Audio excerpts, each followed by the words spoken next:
hindi nakatapos eh. Kaya yun ang pinagsakan. Mahirap na masarap. Mahirap kasi maghapon ka sa init, maghapon sa makipaglaban sa araw. Masarap din pag masahod na. Mahirap siguro yung nahinto ang project namin. Wala kaming gawa. Alos ang buwan din. Ganun. Lima lang sa kapo ang pagkain.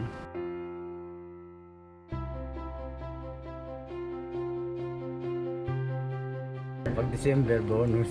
Yan lang. Tsaka mga grocery magano.